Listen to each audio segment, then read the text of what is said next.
It's my pleasure to introduce Frank Bellamy. Frank has a long involvement with the secular movement. He was president of the SSA at the University of Delaware while he was doing his undergrad work there, and he went on to found the SSA at RPI up near Albany, New York, when he started graduate school there. He's now headed to law school, so we'll see if there's a secular legal society at whatever school he ends up at before too long. And he's going to tell us what glorious fruits await you after you've graduated from undergrad in the non-theist movement. So please join me in welcoming Frank Bellamy.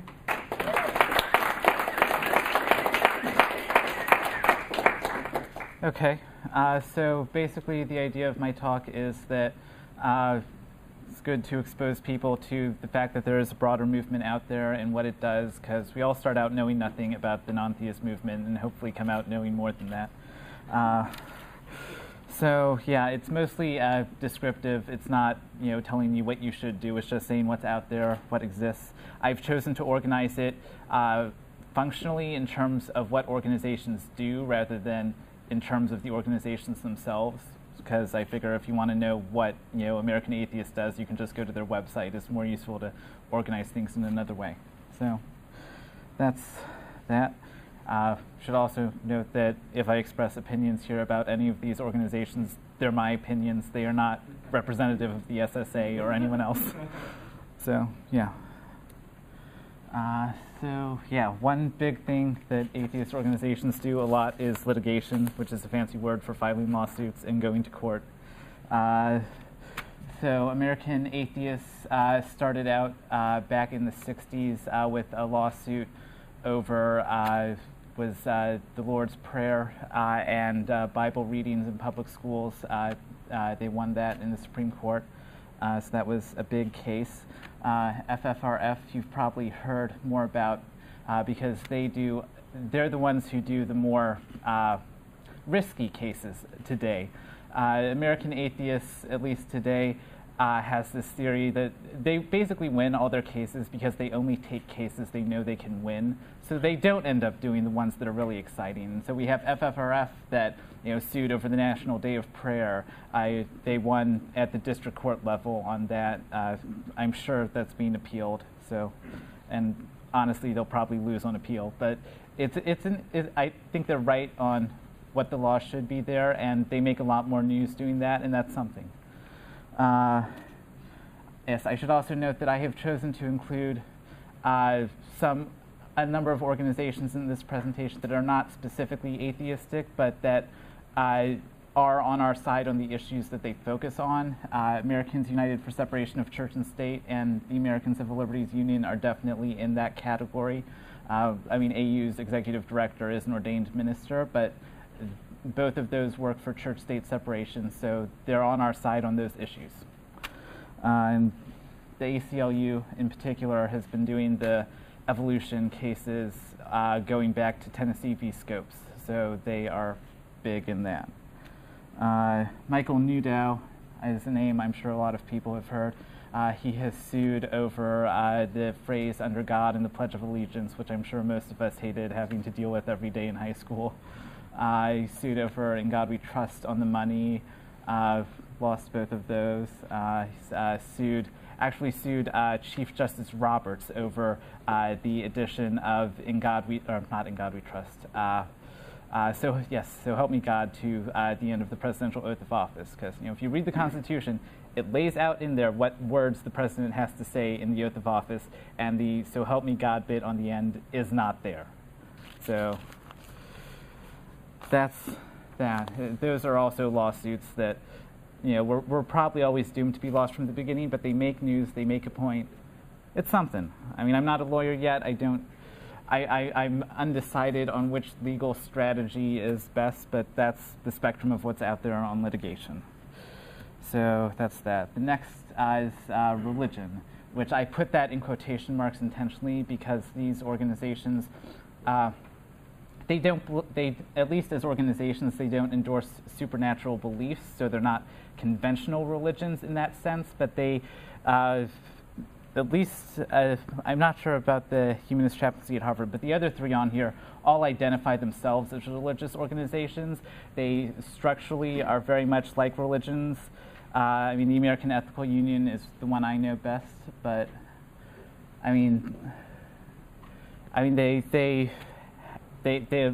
AUs, the Unitarian Universalists. I mean, they meet on Sunday mornings. They sing. They have Sunday school. They talk about ethics. They have people stand up and give talks that are abstract and let's all be good and stuff like that. And so they have that structure. They have a lot more of a sense of community, I'm sure, than a lot of organizations. I mean, just to give you an idea, this quote under American Ethical Union here is right from their homepage.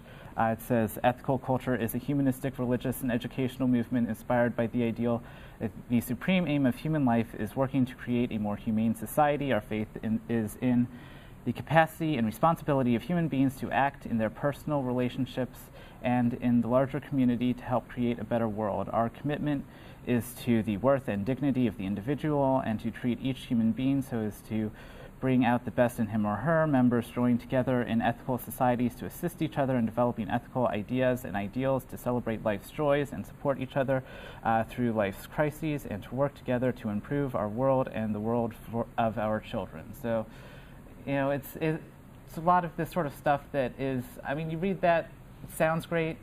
It's really too abstract to mean anything very concrete. You can read, it's saying let's be good, but it doesn't really tell you what good is, and so it's not actually saying that much. So there's that. So that's what a lot of these things are. I guess that's all there is to say there. Ceremonies, those religious organizations in the last slide, a lot of them have ministers, as they're called by the UUs, leaders, as they're called by the ethical culturists. I think the humanistic Jews call their leaders rabbis, but they perform ceremonies. There's also the Humanist Society, which is basically part of the American Humanist Association, which certifies people to be humanist celebrants so that they can go forth and perform weddings and funerals and all that stuff. And I believe August is a humanist celebrant, so if you have questions, you can ask him. Deal. Yeah. The Center for Inquiry has a sort of similar program where they certify secular celebrants. The biggest difference in the structures of the programs, as far as I can tell, is that the Humanist Society considers itself a religious organization, and so their leaders will sometimes sign a marriage certificate as a clergyman, whereas the Center for Inquiry very clearly does not consider itself a religious organization and forbids its celebrants from signing marriage certificates as clergy. So, that's the difference there. Awards. This is something that's actually somewhat more relevant to students. American Atheists and the Freedom from Religion Foundation each have contests. The Freedom from Religion Foundations, you actually write an essay. The American Atheists, not so much so. It's just being a good atheist activist. And both of those, the maximum is $2,000 that you can win. So it's definitely worth putting your name in for those. Those are for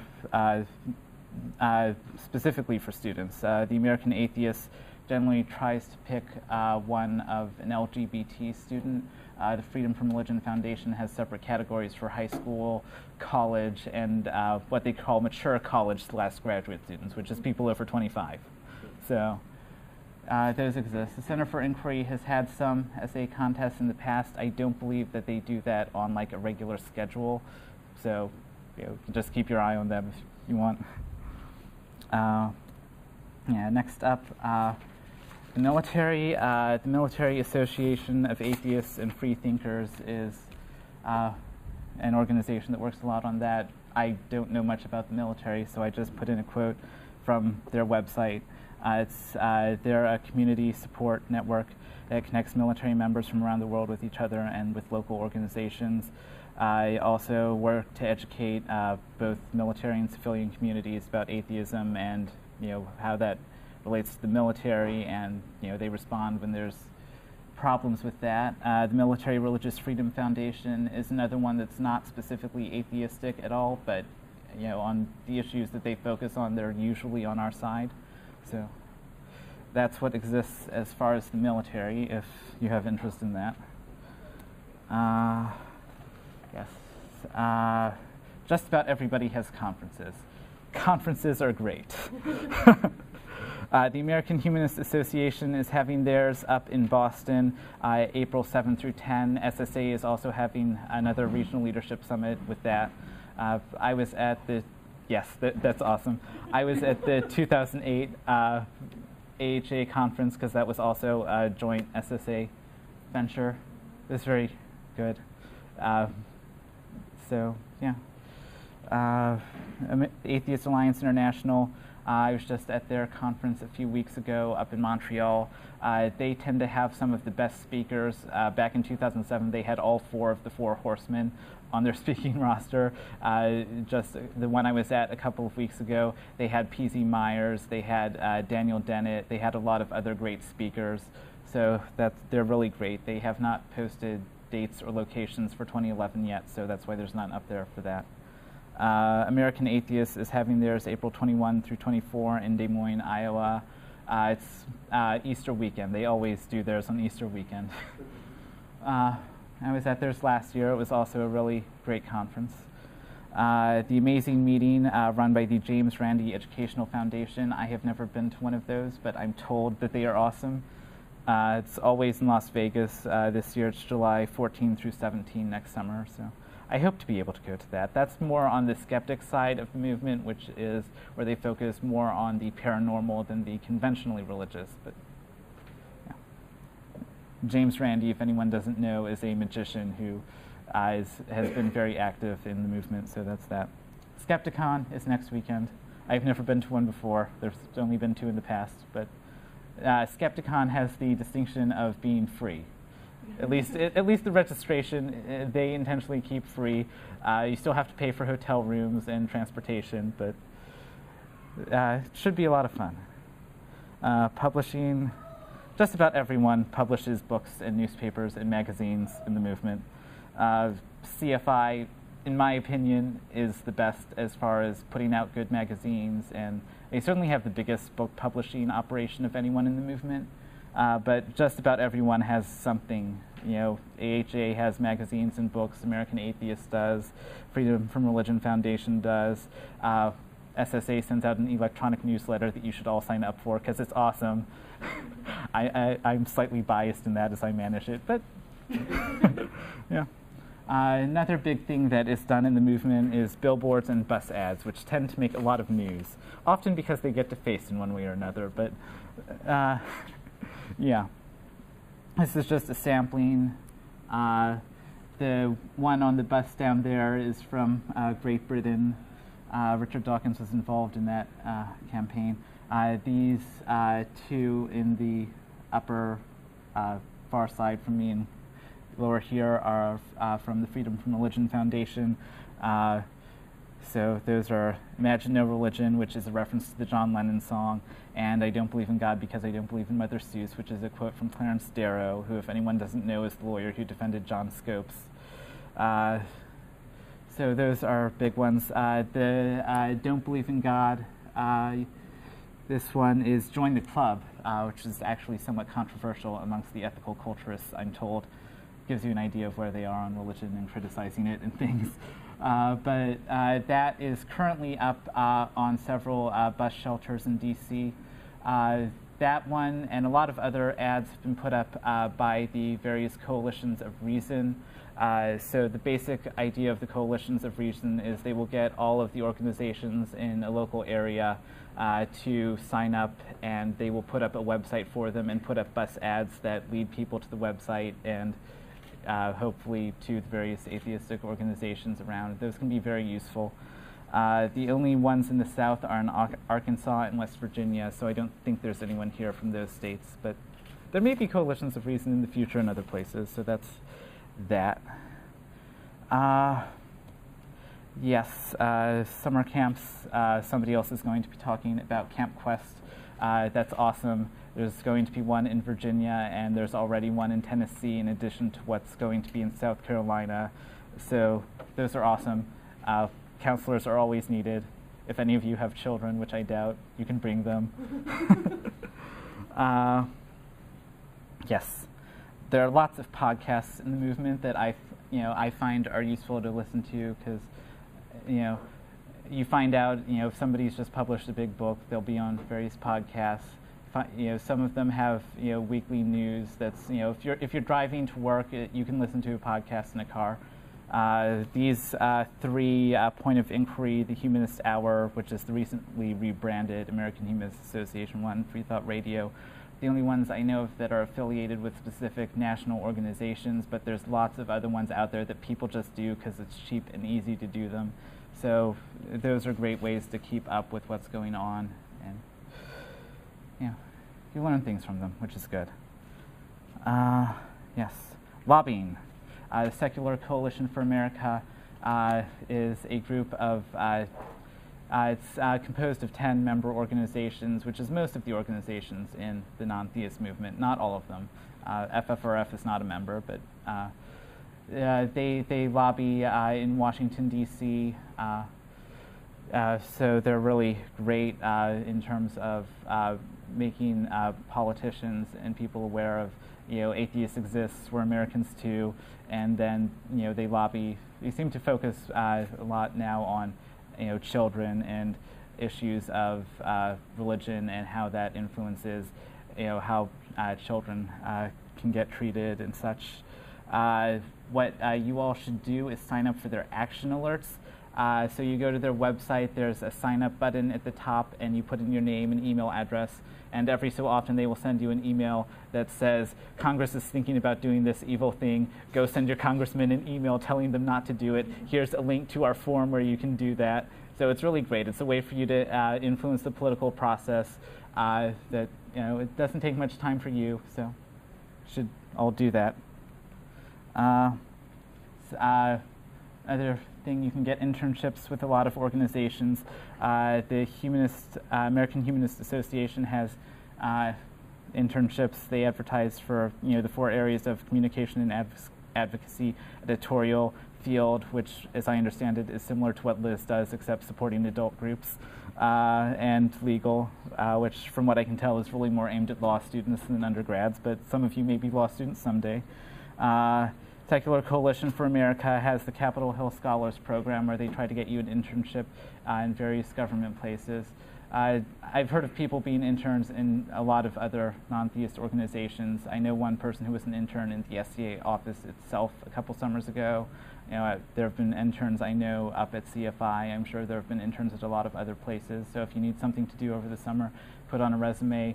If you want to become familiar with the movement, there's lots of great opportunities there. At secularstudents.org/jobs, they tend to post all of the jobs and internships in the movement. So that's a good place to look for those. Yes, they try. Yeah, and it's the only centralized place I'm aware of that anyone tries to do that, so that's nice there. Lastly, national organizations often have affiliates, which they may call members or whatever. They don't always go under that name. Slight disadvantage of the national organizations by comparison to SSA is the other nationals have almost no mechanism for checking that their groups still exist. You all get emails from Liz every semester saying to fill out a form if you still exist, and you do. National organizations that aren't the SSA don't do that, and so there will be a lot of organizations listed there that don't really exist. I heard a story of someone trying to find a particular affiliate of one of the national organizations. Turned out the group had only ever been one person, and that person had been dead for 8 years. And it was,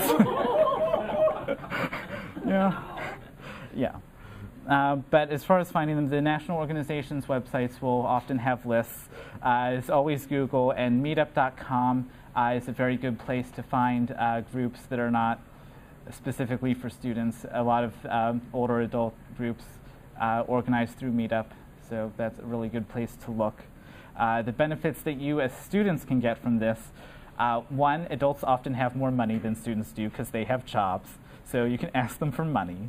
You can also often provide speakers, which usually a local chapter will know of people who live locally who can be speakers on things. And it doesn't have to be just atheist groups. When I was running the group at UD, I got a speaker from the local Americans United chapter who was really great. So you can get speakers from them. You can also advertise your events to them, put more bodies in chairs, looks better for, groups in the university that you want to go to for funding, amongst other things. So that's that. The benefits to them, sooner or later, you will hopefully not be college students. So you will go out and join, I hope, your local atheist organizations, and you're bringing them a new member. You're also bringing all of the skills that you have acquired organizing students in college, which is really helpful to them. So that's the benefits to them. So that's a lot of that's really important as far as national organizations and what they do. So I think that's all I have.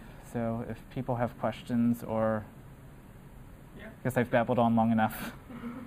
Give you a couple questions. Ended right on time. I just want to comment that we, the SSA, are trying to figure out how to smooth the transition between college and post-college, because a lot of people, even very engaged, active leaders on their campus groups, just kind of vanish into the ether after they leave campus. And there's a lot of reasons for that, and in fact, many church congregations, regardless of their particular brand of faith, lose a lot of people in that gap and don't get them back until those folks have children. That said, I think it's worse amongst the secular movement than it is amongst most churches. And if you guys have ideas about how to make it better, we would love to hear them. We have some too, but we're kind of trying to figure out how to fund those ideas at the moment, especially under the burden of our so very rapidly growing student group population. So, but that is something we're thinking about. So if you have ideas, talk to us. I should mention that I left out the whole charitable giving part of the movement. The best of what there is on that is the Foundation Beyond Belief, and you all heard about that yesterday, so you didn't miss much there.